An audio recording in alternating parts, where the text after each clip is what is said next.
اعوذ باللہ من الشیطان الرجیم بسم اللہ الرحمن الرحیم۔ بدگمان انسان اپنے اعمال نامے کو دوسرے کا اعمال نامہ سمجھ کر پڑھتا ہے۔ حضرت سیدان علی المرتضیٰ رضی اللہ عنہ کا قول ہے کہ میرا غیب پر ایمان اس درجے کا ہے کہ اگر غیب کے پردے ہٹا دیے جائیں تو میرے یقین میں کوئی اضافہ نہ ہوگا، کیونکہ میں ایمان اور یقین کے آخری درجہ پر ہوں۔ انسان دوسروں کو اپنے جیسا سمجھتا ہے اور جیسا خود ہوتا ہے ویسا ہی دوسروں کو سمجھتا ہے۔ اگر کسی کا قد ٹیڑھا ہے تو یقیناً اس کا سایہ بھی ٹیڑھا ہوگا۔ اگر اپنی اصلاح کرنا چاہتے ہو تو احمد ایاز کی مانند بر وقت اصلاح کر لو، اور اس نے دنیاوی زندگی سے ہرگز دھوکہ نہ کھایا۔ دنیا دار توبہ کا صحیح وقت نہیں پہچانتے، اس لیے ایسے وقت میں توبہ کرتے ہیں جب اس کا کچھ فائدہ نہیں ہوتا۔ جو شخص خود غلطی میں مبتلا ہے وہ دوسروں کو غلطی پر نہ جانے۔ بدگمان انسان اپنے اعمال نامے کو دوسرے کا اعمال نامہ سمجھ کر پڑھتا ہے۔ احمد ایاز کے مخالفین کو اس کے حجرہ میں جانے کی حقیقت کا علم نہ تھا، انہوں نے اسی وجہ سے احمد ایاز پر الزام لگایا۔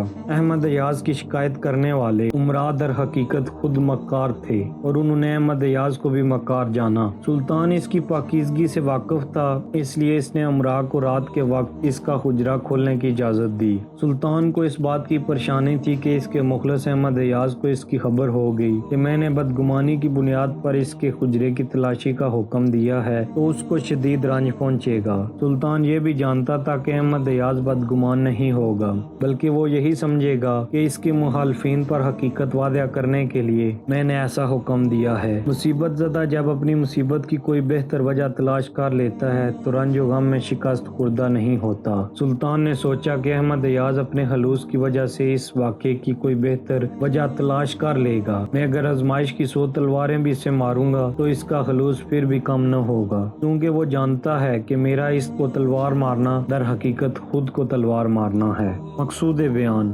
مولانا محمد جلال الدین رومی رحمۃ اللہ احمد ایاز کا قصہ بیان کرتے ہیں کہ ان سے حسد کرنے والوں نے سلطان محمود غزنوی کو اس کے خلاف بھڑکایا کہ اس نے اپنے حجرے میں مال جمع کر رکھا ہے۔ سلطان محمود غزنوی کو احمد ایاز کے خلوص اور اس کی فطرت کا علم تھا، اس لیے اس نے حاسدین کو حکم دیا کہ وہ اس کے حجرے کی تلاشی لیں۔ پھر جب ان حاسدین نے حجرے کی تلاشی لی تو انہیں ماں سوائے شرمندگی کے کچھ ہاتھ نہ آیا۔ سلطان محمود غزنوی یہ جانتا تھا کہ اس کا یہ حکم دینا احمد ایاز پر اس کے اعتماد کے خلاف ہے، مگر وہ جانتا تھا کہ احمد ایاز اس کے اس حکم پر اس کے خلاف کوئی بغض نہیں رکھے گا، اور وہ جانتا ہے کہ اس کا یہ حکم اس کے حاسدین کو رسوا کرنے کے لیے ہے۔